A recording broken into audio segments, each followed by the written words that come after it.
The following is a production of DallasCowboys.com and the Dallas Cowboys Football Club. How about them Cowboys? Yeah! Go Cowboys! This is Talkin Cowboys.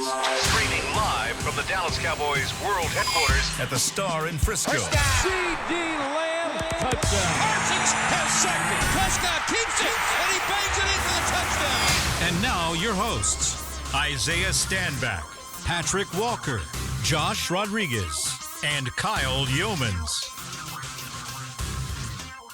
It's a Thursday edition of Talkin Cowboys presented by Black Rifle Coffee Company, live from the Star in Frisco, Texas, in the SWBC studios. Welcome in, everybody. It is our Cowboys offensive preview day against the Lions defense. We've got Patrik Walker, Josh Rodriguez, Isaiah Stanback, Chris Beam in the back. I'm Kyle Youmans. Glad you are with us. Come join us for a little bit of Cowboys talk today. Plenty to talk about. Do it. Going into week 6. Crazy that we're already a month and a half into this. I don't like it. You don't like it? It's flying. I like it, but I don't like it. Yeah.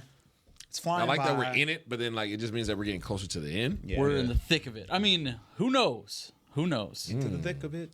Yeah. Time is flying, man. Bye week is next week. It's an early bye, man. That is wild. It's a bad it's draw. week 7, so 7 versus 8. It's still mid-season, more or less. Yeah. You know. I mean, after this More week, third. we are a third of a way Yeah, through. 17. Third. And here comes that This, 18. that, and the third, man. That Wow. 18 is coming. It's making its way. Yes, it is. But we've got QB vision today as Isaiah is going to break down what we see on the Lions' defensive side of things and if there's any sort of susceptible opportunity, a little bit of a Florida? no, a what little are bit the of lights Exorcists? going out for a split second. No. Now, yeah, and That's on me. Speaking of, for all those that are down in Florida, hope you stayed safe overnight. It looked rough. It really It did look rough, but I'm glad that it eased up. Yeah, it did. You know what I'm saying? No disrespect to people who have face hard times in regards to this storm and people who have lost ones, but it could have been substantially worse, right? I think it eased up to a 3 and 2. You got downgraded last night to a 3. That's good, man. Because when it was at that 5, I'm like, that's catastrophic. That's tough. Yeah, it's a bad situation either way because with the hurricane comes the flooding, which does the most damage, and then I saw 15 feet of storm 15 surge. feet of storm surge, and I saw a couple of my followers send me some insane. video of multiple tornadoes, I saw twin that, but as it was twisters and coming on. things like that, touching down simultaneously. So, obviously some catastrophic damage has still been occurring in Florida, but to Isaiah's point, thankfully it wasn't the Category 5 that made landfall that everyone was afraid of. So hopefully everyone's staying safe, and hopefully everyone is okay. And Just know you're in our thoughts and prayers. 100%. You know, 100%. we're thinking about you here. And we had 2 of our 3 callers on Talking Tuesday were from Florida. Florida. In the middle of the path of the storm. Listening to the podcast while they're dealing with all Did you guys see that Lieutenant Dan? I'm about to say, go check on Lieutenant Dan. Lieutenant Anybody? Dan. Dude was in a little single person boat. This boat couldn't 20-footer. Yeah, it's 20-foot boat, bro. And this dude's in there. He's like, I'm riding it out. And he did a whole. Did you see the stream that he did? No. Beamer. He did a stream. He with did a some, live stream He did of a it? live stream from the boat with some popular streamer. Yeah. And they're gifting him a $100,000 boat because he made it through. Whoa. That's Yeah. cool. He said he wanted to keep the boat because that's the only thing he had. He'd been living on the street and finally got this boat, and he's always been living on this boat, and that's the only thing he had. So he's going to stick it out. He's like, this is how I Resilience, win. baby. The mayor went out there and wild. told him to, hey man, we got shelter Life for you, and stories, he's man. like, no man, I'm staying with my boat. Life This is stories, all I man. have. Life stories. Gosh, crazy stuff. It's amazing. Well, let's get back to Check football. on Lieutenant Dan. Yeah, check it Lieutenant out if you get an Dan. opportunity to do so. And thoughts and prayers to all those out in Florida. All right. News and notes yesterday. We had a very interesting injury. We did. report. You want the bad news or the good news first? Give me the bad news first. Bad. Let's knock it Okay. out. We'll take the bad news. Bad news is as the Cowboys are dealing with issues with their defensive line depth, specifically defensive end, they might be dealing with some issues with the linebacker depth as well this week. Eric Kendricks did not participate in Wednesday's practice. He's dealing with 2 separate injuries, a calf and a shoulder, going into this matchup against the Lions. And Nick Those Vigil, aren't connected, right? In the anatomy side of things? No, right? thigh bone's not connected to the Knee shoulder bone. bone. Is it opposing? Is it opposing? Good question. Good question. doesn't specify, but I'm going to ask that today because I want to know if he has that tilt. Usually that is connected. If he has that tilt. All right. So Eric Kendricks, that is absolutely something to keep an eye on. And Nick Vigil, which is the backup green dot for Eric Kendricks, he also did not participate yesterday. He's dealing with a foot injury. So, and yesterday was a limited practice overall because the Cowboys got in later than usual because of the rain delay in Pittsburgh. Today being Thursday is going to be a full-blown heavy shell practice, 2 hours. So we'll see what the report looks like after that. Marquise Bell, he did not participate, but it was with an illness. So presumably he'll be fine as long as the illness passes in time. We've seen those can kind of drag out as well. But for the most part, everyone else participated like they should have. Kalen Carson was a full participant with that shoulder injury for the first time since suffering that shoulder injury against the Ravens. Really? So that's good news. And Deron Bland, DB in the place to be. This is what everybody's waiting on. Deron Bland was a full participant. Interesting. In yesterday's practice, his 21-day practice window has been activated. They have until October 30th to make a decision on him. But at this rate, it'll be way before then when he gets back on the field. Talked to Jordan Lewis yesterday in the locker room. Didn't get a chance to talk to Deron. He was going to do something before we had a chance to get in there. But Jordan Lewis basically just could not be more excited for the possibility of maybe as early as this weekend getting Jordan Lewis, Trayvon Diggs, and Deron Bland on the field at the same time. Tell you what. We're going to need him. Yeah. So Deron Bland is trending rapidly. It's good. Toward his return. Interesting. You gave that hypothetical yesterday. How would it make you feel if he was a full participant? You just kind of threw it out there, and sure enough, that's what happened. And honestly, that was just hypothetical. I genuinely was like, okay, if that 21-day practice window opens starting tomorrow and he goes for the full practice, what do we think?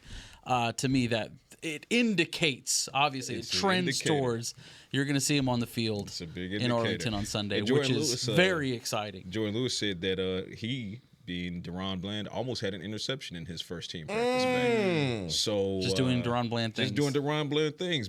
Back like he never left. Back for the first time like Luda in 01. I like that. Now, my question to you, you talked about it being a limited practice, right? A limited sense of practicing. Does that change today as they go into a further ramp up? Yes.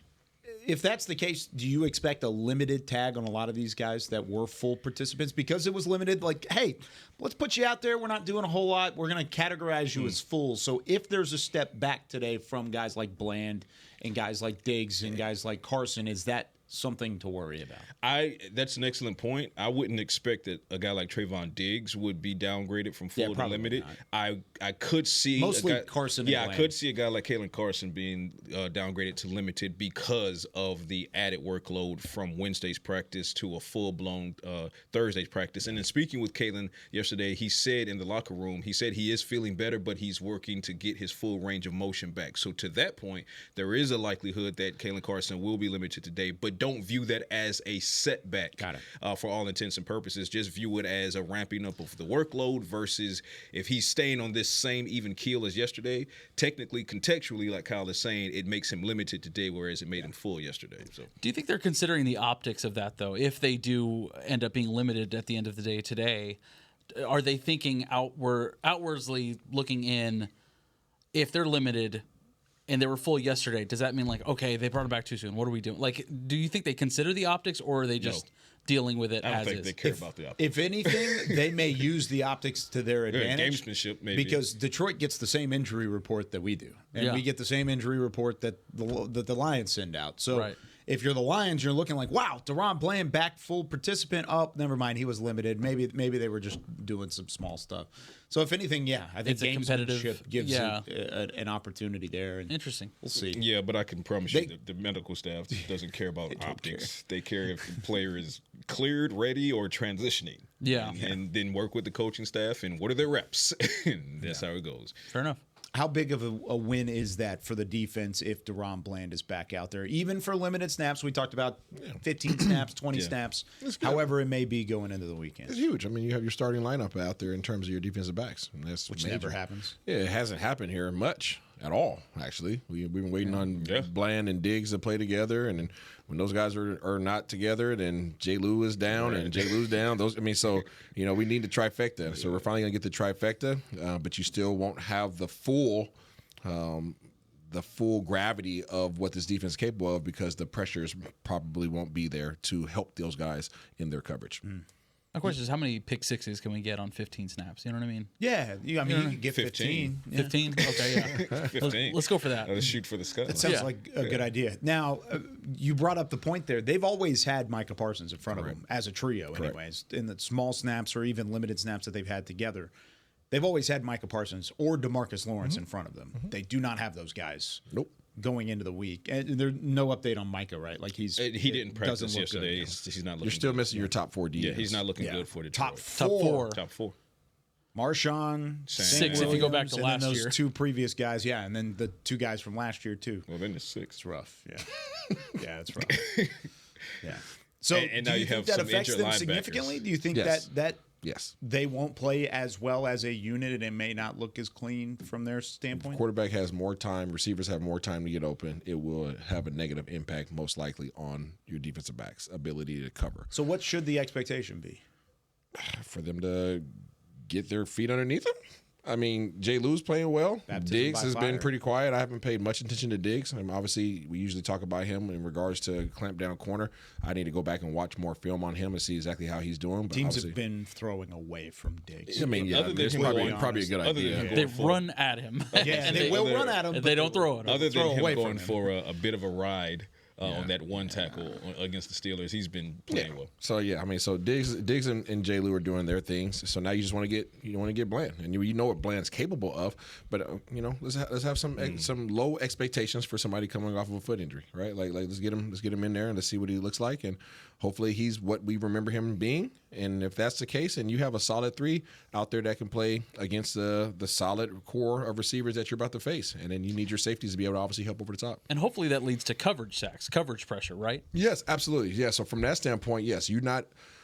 What we're referring to, okay, for those that are listening, okay, I'm not saying that our defensive backs can't cover. Correct. I'm saying that our defensive backs are more effective with their coverage ability when they have pressure. That's putting And pressure that's on the any quarterback. defensive back. That's any DBs, right? It's the reason why the Seattle Legion of Boom. Yeah, the Legion of Boom. The Seahawks were so good back in the day because they had That's why pressure. the Jets are good right now in terms of their defense and Absolutely. their secondary. Right. So I mean, it goes hand in hand. True. So it doesn't mean because you don't have those guys eliciting the pressure up front that you no longer have the ability to cover. It just means that the quarterback has more time, right? So you have to cover longer, right? And if you have to cover longer, then obviously you have a greater chance of getting tired, and they have more chance to get open. It's like an extended play, right? So it has a negative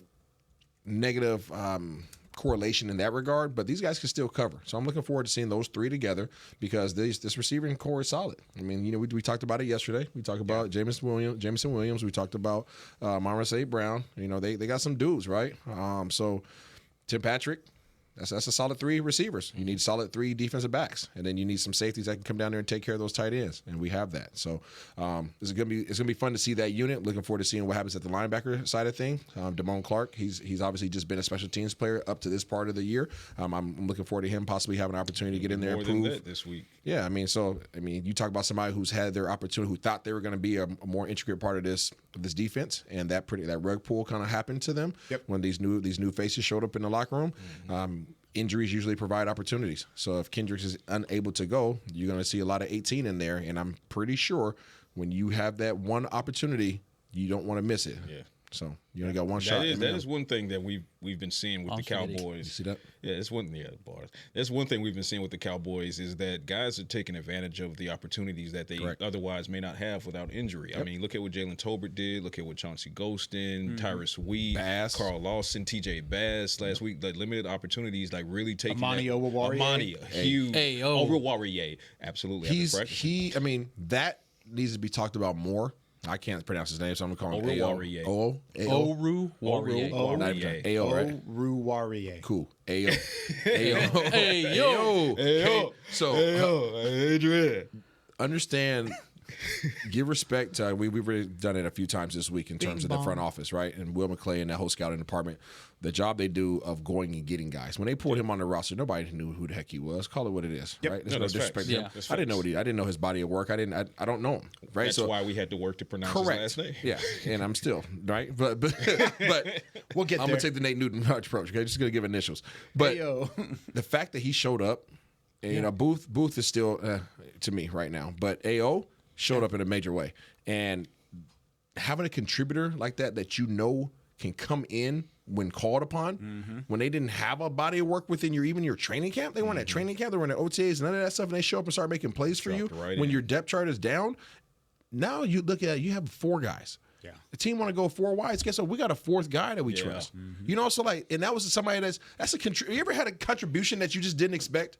You know what I mean? Like something added to your budget. Like, dude, I had one recently. Yeah, same thing. Yeah. Tax return. There you go. I like 100% was expecting like taxes, like paying my taxes. I was like so not looking forward to it. There you go. But it's a huge game changer. Yeah. The amount of diapers and formula I'm buying right now is like off the chart. Yeah. So you get that awesome. You got the extra check and you're Hell like, yeah, let's go. This is awesome. Like I was planning to be okay without it, but since I have the extra bread, being a dad is awesome. Welcome. So, or like finding a $5 in your pocket. You know what I mean? Just like, wait a second. I mean, but look what that does for the defense, though. For the defense, I mean, you go out there and dime personnel now and feel confident no matter who lines up out there. Bring your best 4 receivers. I don't care. We're solid. Yeah. Instead of being like, okay, I feel good about our 3. This 4th one, we got to protect him a little bit. Maybe we got to play a little bit safer. You don't have to do that now because you're confident, right? I'm not saying that he's a world beater. You're playing with house money. You're playing with house money. Absolutely. That's a good analogy. Yeah. Not that we're gambling people on Talking Cowboys. Not at all. Absolutely Not at all. Unless you guys want to race me or something. That's probably not good in my advantage right now, this hamstring. The only thing you can win at is the football game, the football throwing Heck game. Yeah, baby. We've already established this. Now, I want to take our first break. Hands after either. Yeah, not at all. That's the second part of it. Isaiah posted the video of what we talked about yesterday of him cheating at these football games at the fair, and he left the guy hanging.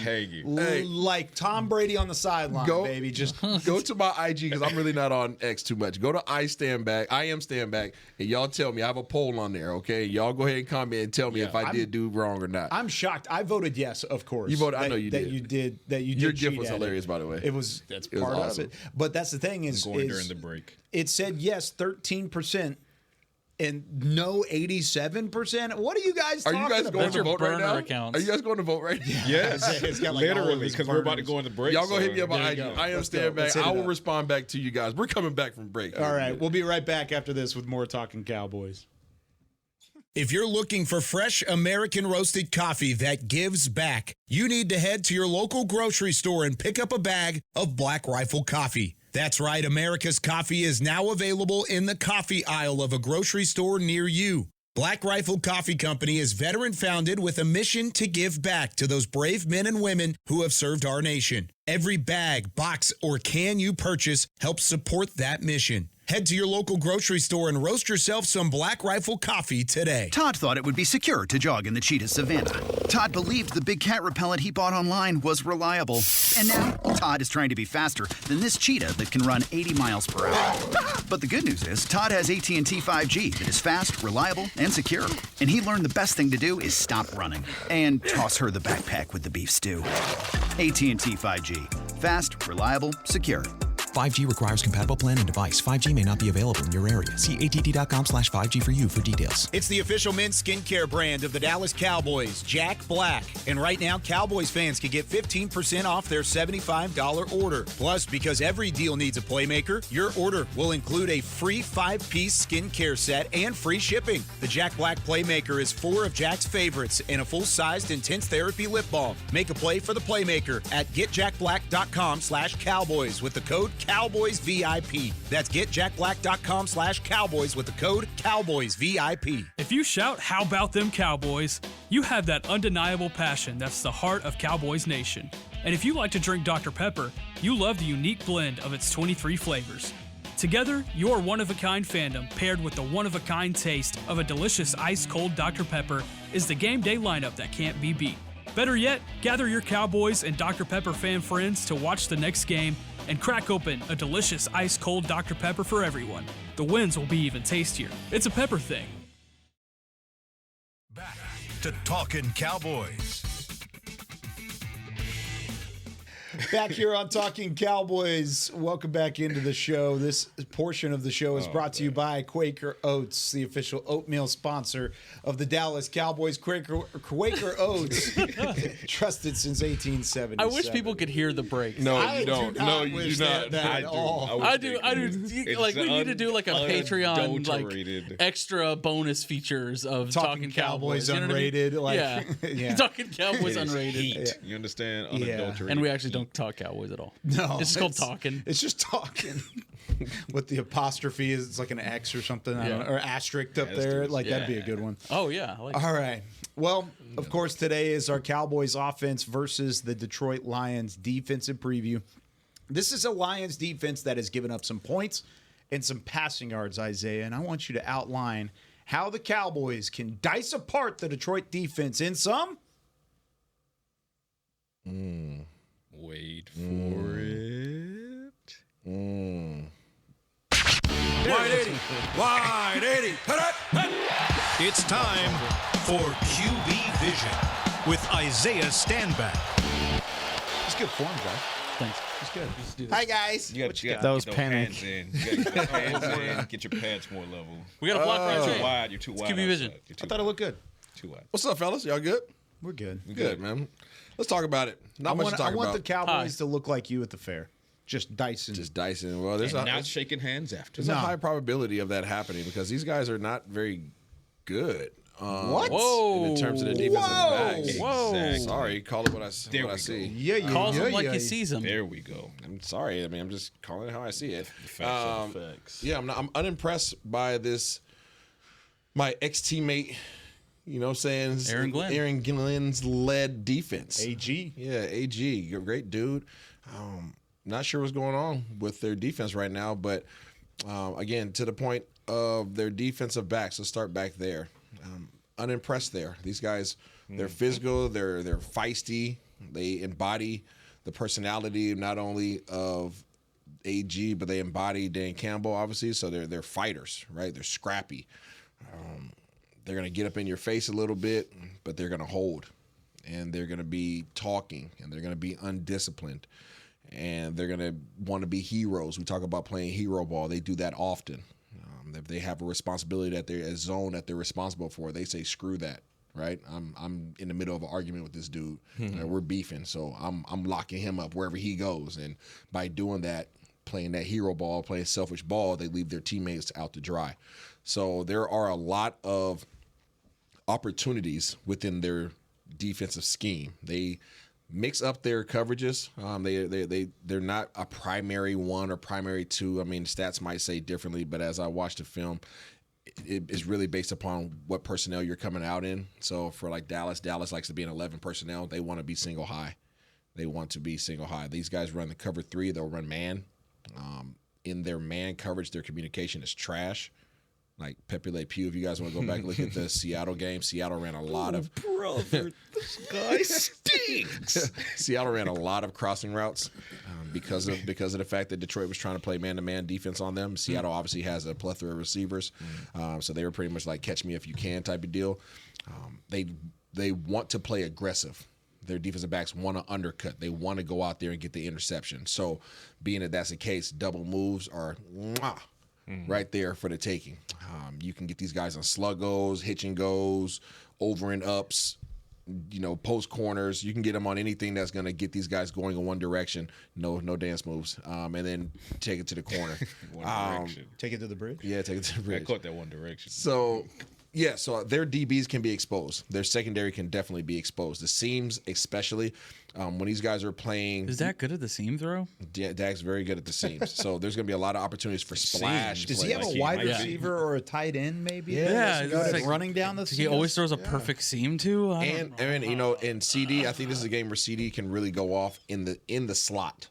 Right, so I'm talking about lining up CeeDee Lamb in a short split, meaning around the numbers, maybe motioning out a Deuce Vaughn if he can be active, or a Rico now that he's shown the ability to catch the ball down the field. If you can motion these guys out, there's some alignments, some coverage.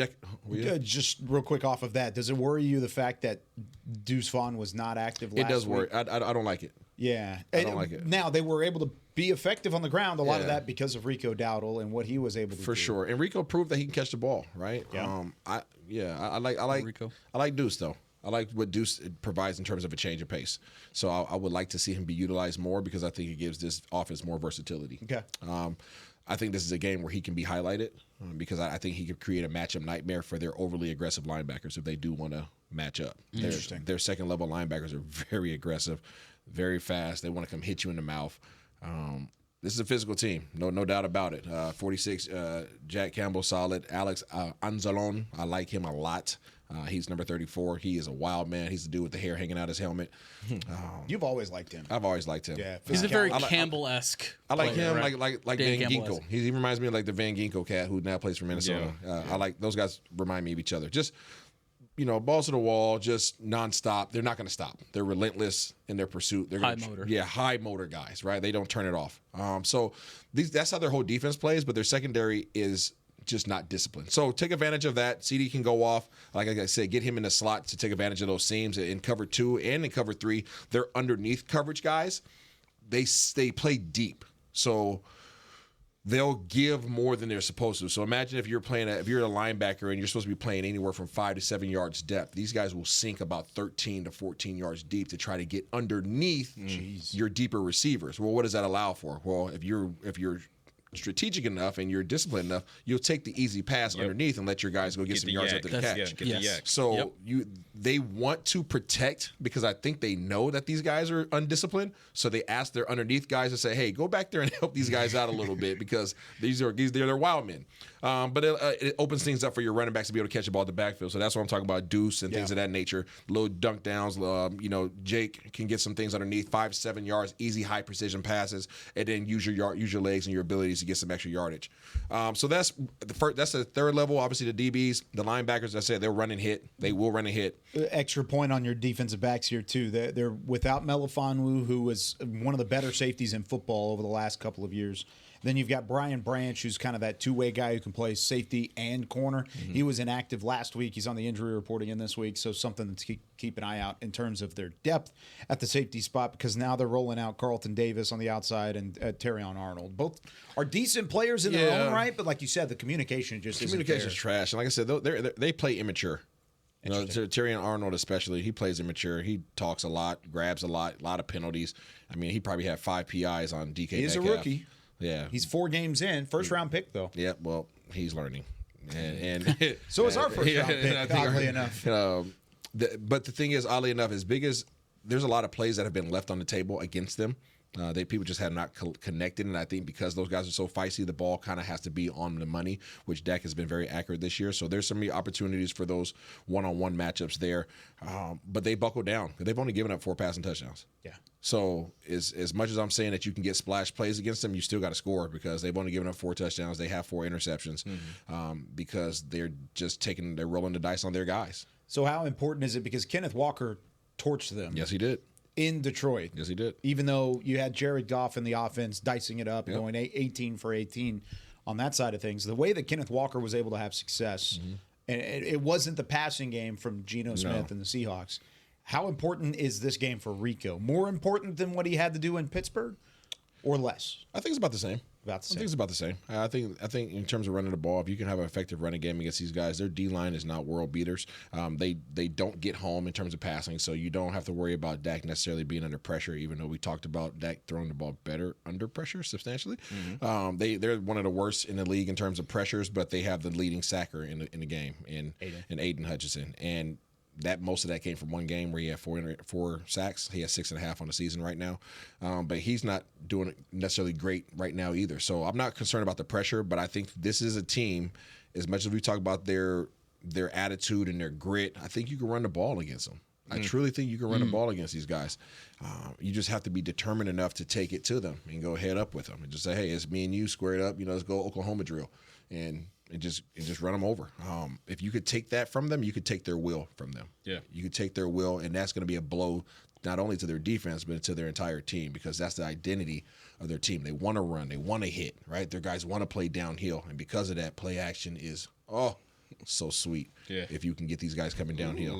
Play action, play action. Ooh. But in order to have play action, you have to have a threat of the run. game. Yeah, right. absolutely. So that's pretty much what I have there, man. I wish there was more. I've looked, I've searched, I've done all those things. These guys are at the bottom of the league in pressures. They're at the bottom of the league in sacks. They're at the top of the league in terms of giving up yardage in the air. They're just not good statistically, and then defensively they only have a handful of guys that you're necessarily concerned about. Like I said, Hutchinson, keep your eye on him, but you faced way better this year. You know, he's a high motor guy. Yeah. He's not a skilled guy. Yeah. He's a high motor guy, not a skilled guy. Very much at the next level. Alex Anzalone, high motor guy, not necessarily a high skilled guy, but you better get your hat on him because he'll be a disruptor. Outside of that, there's just not a lot of dudes, man. DJ Reader, he's just a big boy, you know, I'm just not impressed. I'm not impressed. Yeah. If you can shut down their offense, you're in a good position. This is weird hearing Isaiah not impressed about an opposing defense. I'm not. Some way, fashion, and form. They're a good team, right? Yeah. So like they're a good team. Overall team. Overall team. But out of their team, this is probably the worst third of their game. Yeah. What's strange to me is whenever I was going through the tape and outside looking in, I was like, this is a great team that we're about to play. I'm afraid of them. Like, I'm intimidated by this team. However, when I was writing down my notes, looking at the defensive film, the defensive side of the ball, I was kind of coming up with the same things. I was like, okay, well, Aaron Glenn is almost aggressive to a fault. Like, he wasn't even double covering DK Metcalf for the most of that Seahawks game. And I'm like, okay, well, thank you. Please keep doing that. Yeah. Please keep doing that. I would love to do that because that just opens CD Lamb down the field, and thank you for that.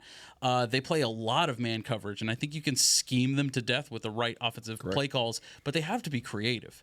And that's another thing with, at least on the Cowboys side, where I don't feel like they've been as creative down the field throwing the football. You know what I mean? It's very much the same hitch routes, the same go routes, the same...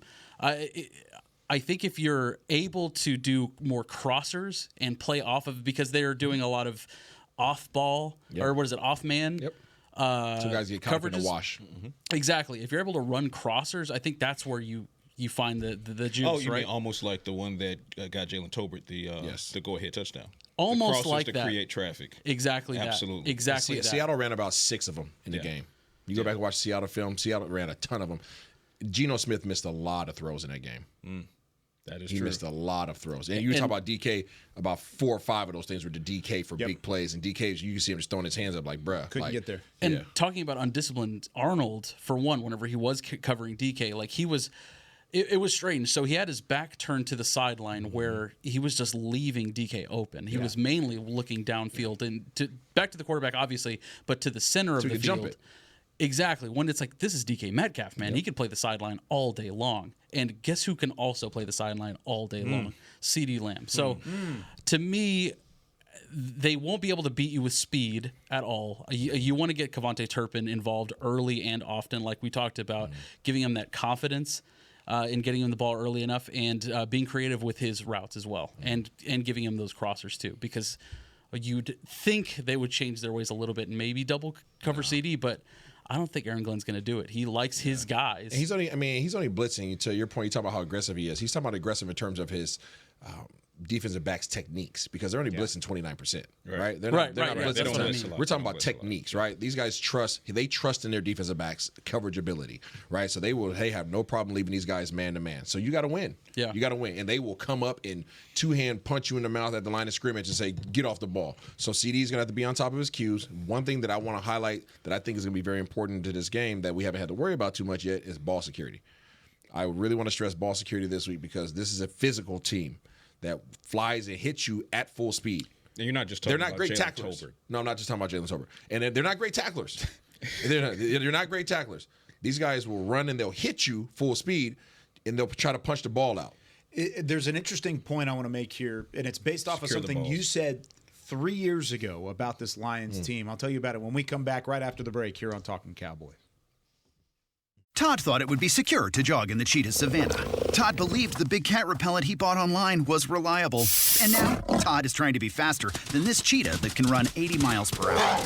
But the good news is, Todd has AT&T 5G that is fast, reliable, and secure.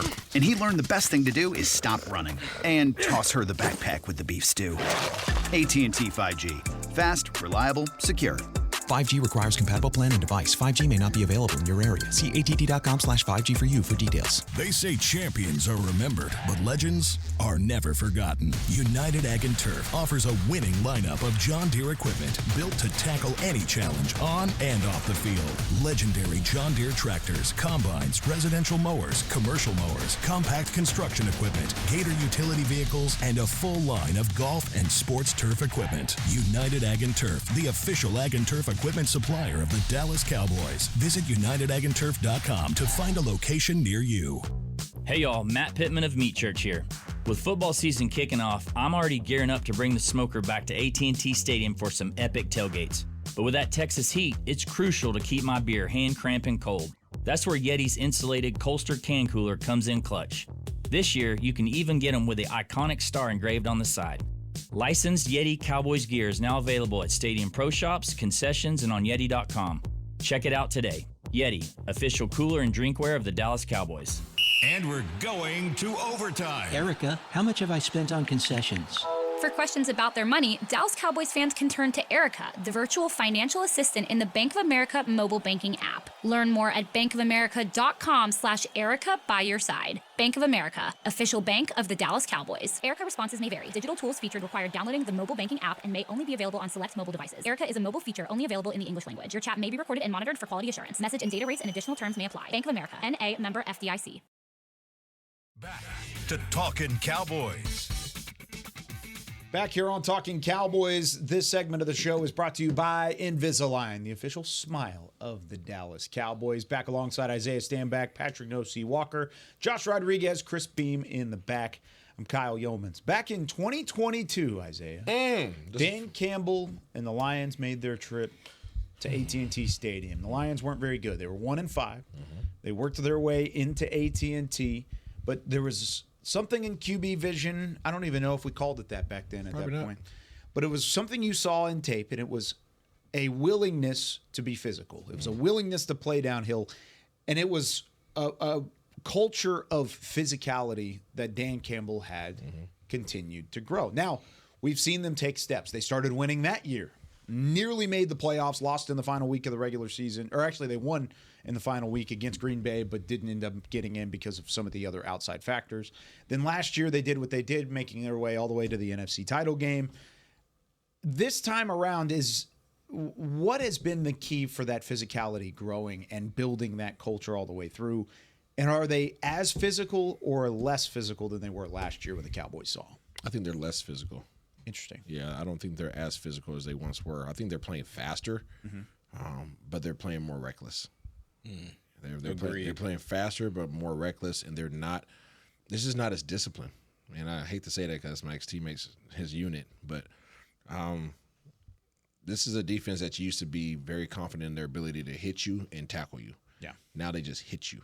And I don't know if that has to go back to training camp rules or all this stuff, but they're not tackling well. You go back and watch some of their previous games, guys are running through arm tackles. Guys are leaving their teammates out. They're not playing with leverage. You have cornerbacks that are making business decisions, as Pierce would say. Where you're supposed to stay outside in and kind of funnel everything into your guys that are coming from the inside. And these guys are just jumping around, saying, I'm not about to get hit. Saying they just totally abandon what they're supposed to be doing responsibility-wise. So you're seeing a lot of selfish play by these guys. And I think guys are being selective as to when. Certain guys on their defense are being selective as to when and what they want to do. Is that a byproduct of knowing that the offense is as good as they are and saying, we'll get those points back somewhere? It might be. It might be. I mean, I think that's something that you have to be concerned about, right? When you have one unit that's relatively dominant, the other unit is like, we don't have to be as good. Yeah. And I'm not saying that's something that should be the case, but it's human nature for some people, right? And depending on the guys that you have in that locker room, depending on the guys you have on that side of the ball, what points of emphasis are being instilled on that side, we don't know, right? We can speculate all day long, but the reality is they're not as good defensively as they have been. They're at the bottom of the league, literally at the bottom of the league, and statistically. So that's not opinion; that's just facts. That reminds me of in looking at the Detroit Lions, how they're playing football in 2024. Looking at the film, hearing what Isaiah is saying, which I completely agree with, and I'll get to QB vision. I had a great point that supports what you're saying.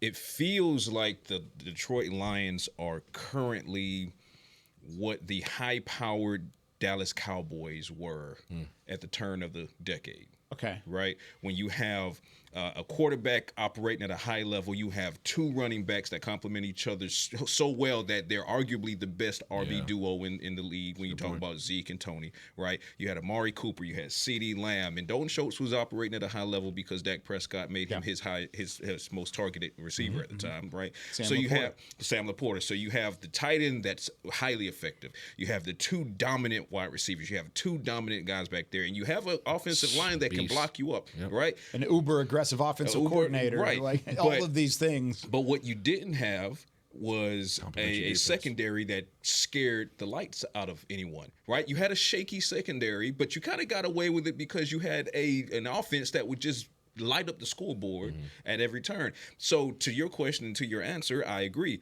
This doesn't feel, this is not to say they're not still physical, but they feel less physical and more finesse and speed and flash than they were in last year or the year prior as they started to turn the culture around. And again, we're not saying this is a bad thing or a bad football team, but they're 3-1. But when you contrast that with what the Cowboys have been forced to be this year, right? With the struggling offense and the rushing attack not getting where it needs to get, they're scratching and clawing, having to learn how to be the bullies. No game was more evident than the one in Pittsburgh, right? Yeah. So now you have a more finesseful, flashy Lions team going up against a more scrappy, man down, calling all cards. Back against the wall. Right, back against the wall mentality. In this matchup, it's actually the Cowboys that feel like the more physical team, as odd as it is for me to say. But I said yesterday, going to QB Vision, I love that you said the secondary is questionable because they are. The defensive front, not so much to that point because they are dominant. Aiden Hutchinson and those guys up front, they can do some damage. But that secondary, undisciplined, like Isaiah said. They play off to play safe because Dan Campbell and the defensive coordinator, Aaron Glenn, they don't necessarily trust that those guys' technique is going to be what it's going to be. So what do? You cushion them a little bit and say, okay, well, just keep the play in front of you. Okay, well, that's fine. So then you attack the underneath routes. And I say that to say yesterday I was having a good conversation with our friend Jazz, who's on Girl Talk, Boy Talk with Nicole Hutchinson. And I said, I feel like this is the Jake Ferguson game. I feel like this is the Jake Ferguson game in both matchup and in demeanor, right? You talked about it when you said the lack of discipline in their secondary. It's youth. They want to talk. They want to yap. They want to yammer. Unlike Jordan Lewis, though, you haven't proved that you can stick to your technique to be able to do that yapping and yammering. Something about Jake Ferguson. What does he like to do? Oh, he'll talk. You want to talk? He'll talk back. Yep. He's going to get under your skin. He's going to get in your head. He did that to a veteran in Jamal Adams. Completely got Jamal Adams off of his game, right? So I think when you talk about being able to attack underneath, obviously, CeeDee Lamb, Jalen Tolbert underneath, but the seams, they're going to be right there. And I love how Jake is making guys miss. Go back and look at what he was doing against the Steelers, making guys miss, getting those extra yards. Hunter Lipke, if you're not going to have Deuce Vaughn in the game, Hunter Lipke, look at what he did on that critical late game drive, right? More touches. Receiver out of the backfield, making guys miss. So attack the underneath, but as far as like matchup and demeanor, give me this being a Jake Ferguson game to kind of help set that bully, we're more physical than you tone. And it's kind of fun to think about it for a second because the Lions are the more finesseful team. Yeah, punch him in the face then. Yeah, I punch him in the face. And this is a bold prediction, but I think CD goes for 150. Ooh, I like that. How many tutties? One or two. You putting it on Call Your Shot this week? We'll see. Are you pregame live? Pregame. We'll see. Pregame live. Earlier. And I say this because I know from what I'm seeing on film what's available. I just don't know if Coach McCarthy's going to put him in position to do it. You know, I can see it on film. I know what I would do. Nah, make a bold prediction. Say it with your chest. I'm saying it. Don't halfway say this, Isaiah. I'm saying CD, I believe that if you line look at CD, the camera. Listen to me. Listen. If you line CD Lamb, if CD Lamb gets 50% of his snaps from the slot, he goes for 150. If he just needs to see how he got quiet as he said that? Listen, no, this is me talking to the people. He paused people. for a fact. This is me talking to the people. Listen. CD Lamb needs to be in the slot this week because the seams are there. Right? These safeties are not disciplined. It's the pillow talk. Okay? You understand what I'm saying? If you put him on the outside, you put him on the boundary. Why would you want to box him in? Don't box him in. Give him space. Put him in the slot. CD Lamb 150 and a teddy. Ooh. Oh, cook up. I feel dirty. I know. I feel wrong. I feel dirty. I got to call my wife after this. I don't know. We got to talk. Hey, man, I kind of liked it. Not that there's anything wrong with that. Nothing wrong with that. Nothing wrong. Oh, that's gonna do it for us. Way to end the show with a bold prediction. It's earliest we've been out of here. Yeah, we got some stuff to because get there's no after. topping that. You got to there's no topping on that one. All right, when we come back tomorrow, it will be a Say It With Your Chest Friday. For the rest of us. For the rest of us, Isaiah's already got it taken care of today. For Patrik Walker, Josh Rodriguez, Isaiah Stanback, Chris Beam in the back, I'm Kyle Youmans saying so long. We'll see you tomorrow with more Talking Cowboys. This has been a production of DallasCowboys.com and the Dallas Cowboys Football Club. How about this, Cowboys? Yeah!